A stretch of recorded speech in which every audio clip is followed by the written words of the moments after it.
Hi SCADBeauties, I'm Frances and this is Ella Kosman. Today we're gonna talk about the business of makeup artistry.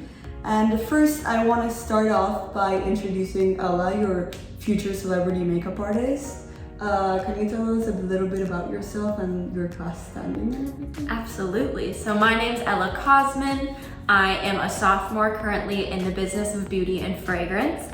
And I currently have 2 online makeup academy certifications for makeup artistry. I have an advanced makeup artistry certification and a master makeup artistry certification. And I'm currently working towards my special FX makeup certification right now. Oh wow, I didn't know that. Yeah. That's new. That's exciting. Yeah. So today we're gonna sort of go and try out a look from, was it 1950s? Yeah. A 1950s inspired look. But this is because we want to go and circle around Beauty 210, which is a course that we take here at SCADBeauty. And yeah, we're gonna talk a little bit about the course, what it offers, what you gain from it. But also we're gonna have a little bit of fun, and Ella's gonna do my makeup, and we're gonna talk a bit about her experience as a makeup artist in the major. So thank you so much for tuning in. I wanted to talk a little bit about Beauty 210, which I took with you. Yes. And we took it with Professor Wendy, which is like the best professor ever, by the way. But yeah, we in Beauty 210, we sort of go and talk about the history of beauty and sort of the ins and outs of the industry. I remember we talked about the industry, like major leaders too. It's not only about history, but also about like what are the major brands doing right now and how that relates to its history.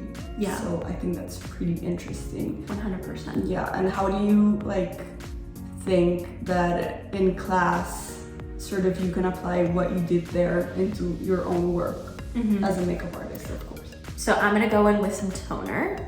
And to answer your question, I feel like, you know, a lot of people don't really know about the history of makeup and, you know, why we do certain things with our makeup. And, you know, I think a lot of people just think, oh, I saw an influencer do it, or I saw it on social media, and that's where it originated from. But the truth is, like, makeup is such an old time practice that has evolved in all these years. Yeah. And I feel like when I took that class, I definitely, you know, knew a lot of the things we covered, but I felt like it opened my eyes to so many more things and a lot of things that I can bring into my work. So for example, you know, we learned a lot about trends and kind of, you know, based on locations in the world, what common makeup looks like for those people, what looks look like for those people.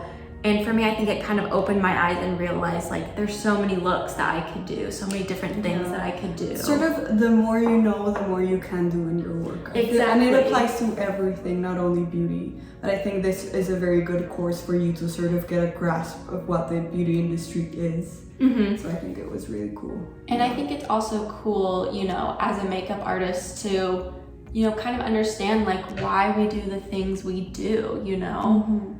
It's not just because of social media. I mean, these practices have been happening for years and years and years, you know? As we saw in class, we saw a lot about Egyptians and how they use kohl for their eyes. Like, was it not only about like protection, but also like sort of... Yeah, it was about protection. They felt like it was just kind of symbolized strength, but they also felt that it was a stylistic choice. You know, they did it because they liked how it looked. You know, like a lot of people wear makeup, they liked how it looked. They felt it was a style for them, which I think is really interesting that was happening, you know, however many years ago.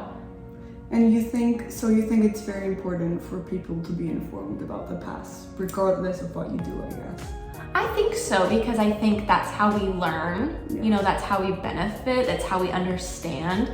And I also think the past has the answers, you know, if there's a problem in the beauty industry or frankly any industry at all, I feel like we can look back in the past and kind of see where that originated from and understand, you know, how we can change that and adjust its course, I guess. Even you see it now, how there's this like new clean beauty and what is really clean beauty. And we see in history class, like in Beauty 210, we saw a lot about how before there, yeah, I saw that. Before there were like lead products, and products that were very damaging to your skin and your body in general.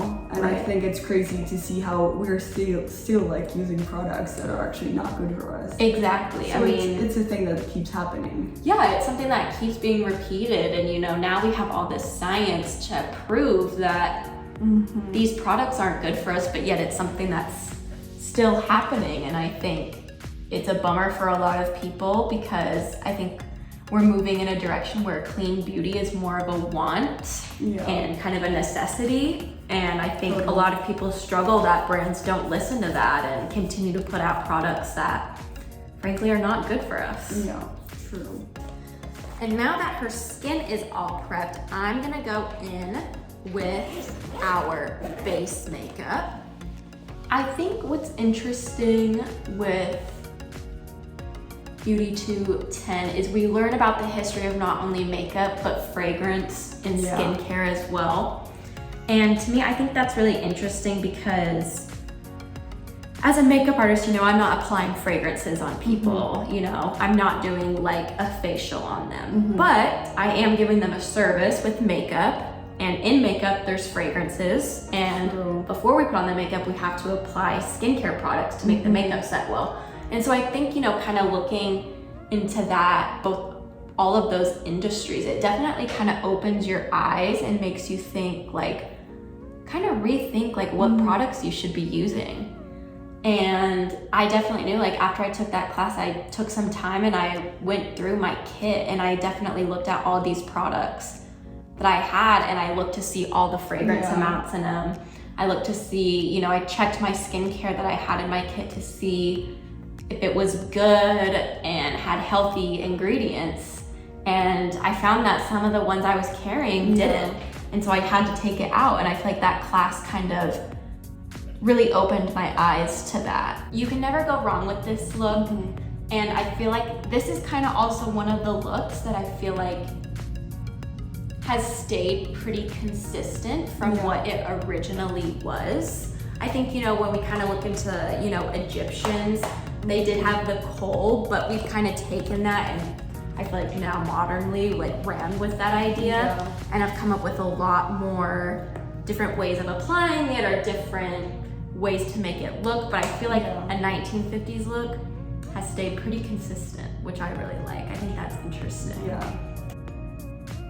So now I'm just popping some blush right on the cheek. And I did go for a more pinky blush, because that was a very common thing in the 1950s, to really emphasize the blush and get kind of like a nice rosy cheek. But it's also, I kind of wanted to tie in a little bit more modern as well. Blush has really kind of come back into the throne and has made its statement. I love blush. Yeah. I love blush. I'm a big blush girl.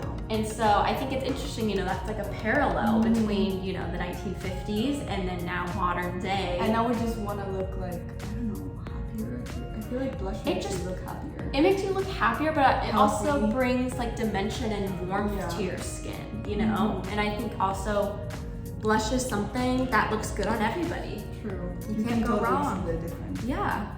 Just, and it's not much, it's just a little pop of color just to give something, give a little something. I'm actually gonna go in with an angled brush, because this will give us like a nice kind of curved up shape that they had. You know, nowadays liner is very like skinny and kind of made, a lot of people do it to kind of make it look like they're not even wearing liner. They're just kind of like lifting the eye. But in the 50s, it was all about getting that nice, cute little cat eye, which is really cute. So that's what we're gonna be going with today.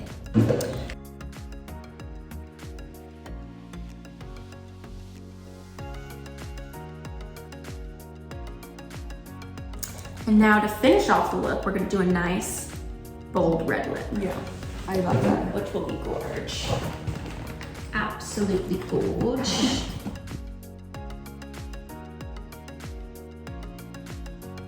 Just a nice little set. And there's... And it gives you sort of like a dewy. Yeah, just a little more dewy. Our 1950s inspired look. And that's a look. Thank you so much for coming. Stay tuned for next week. We're gonna dive into Beauty 320, I believe. So thank you so much, Ella, for coming. Thank you. And thank you guys for watching, and we'll see you next week. Bye.